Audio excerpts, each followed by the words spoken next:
Is what it do. It's your boy Supreme Uchiha the God. Now, I want to talk about Lookism real quick. The last chapter that we read on Lookism was pretty interesting.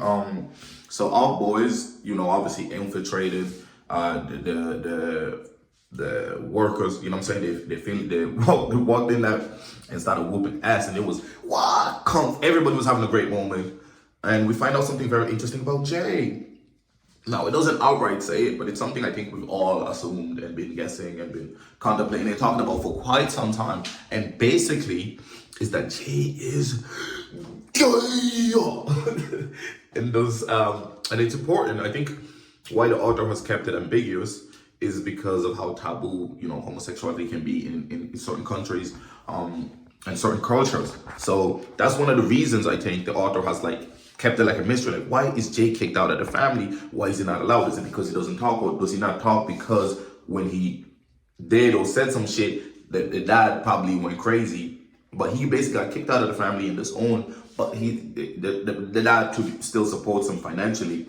But he doesn't fuck with him until he's like, look, don't come back until you fix it. You know what I'm saying? Now get out of here, fix it. I do not think it's speech impediment. Even though a lot of people think, oh, it might be a speech impediment. That wouldn't really make sense because you can get therapy for that. You know what I'm saying? That's fixable.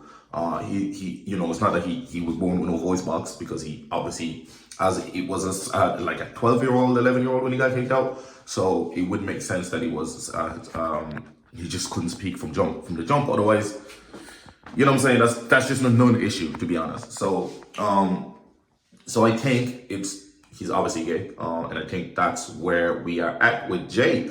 And I think that's one of the reasons he was isolated. He didn't really talk. He didn't really feel comfortable because his own parent rejected him and kicked him out of the house. So I think he was afraid to actually display himself, and I think that's what created his speech impediment.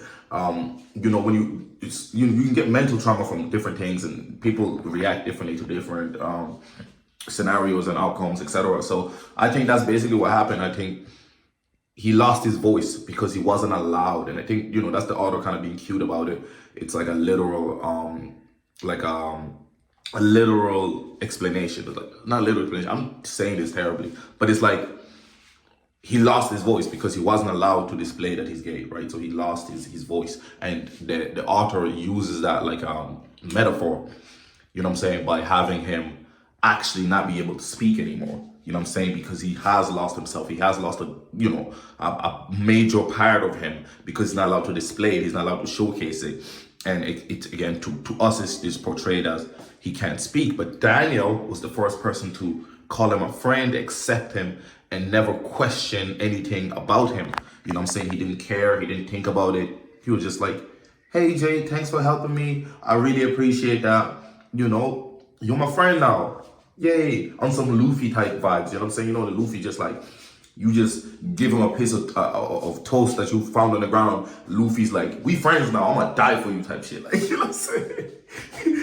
And it makes me as he did. But yeah, I think that's exactly what happened. So I think it's beautiful that we're gonna hopefully actually get a full out couple of chapters where Jay finally gets his arc, because he hasn't actually had an arc, right? Which is interesting, because if you look at the whole cast,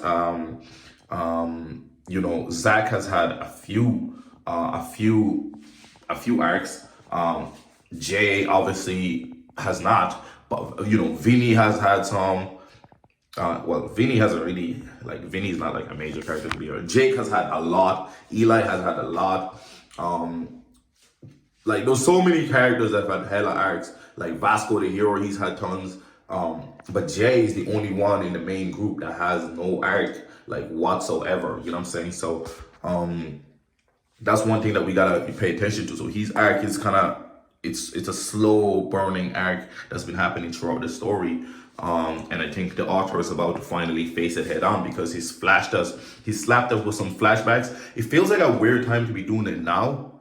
I felt like it could have been something maybe handled earlier or later. I just feel like in the middle of this arc maybe makes sense because of the whole, I don't know, identity thing happening with the surgeries and plastic surgeries and hiding yourself and not being comfortable with yourself, And I think that's maybe why the author is bringing it up now, to kind of connect the two teams together, of like identity, right? Whether it's, you know, you're afraid of your looks, afraid of who you are, afraid of whatever, and you want to change it, you know what I'm saying? But sometimes you just can't. Those things you can't change. Like, you can change your looks, but it might go wrong, and then you even more unhappy than you were with the looks that you weren't happy with, right? AKA that girl Zoe's friend that did the surgery and like screwed up, you know, they screwed up her whole face. So I think that's kind of where we're at. But I really thought it's really interesting. I think it's something that we should think about and something we should consider. And look, I don't want to like make assumptions about the Korean culture. I do know quite a lot of Asian and African nations are very anti, you know, they're very homophobic. Let's put it lightly.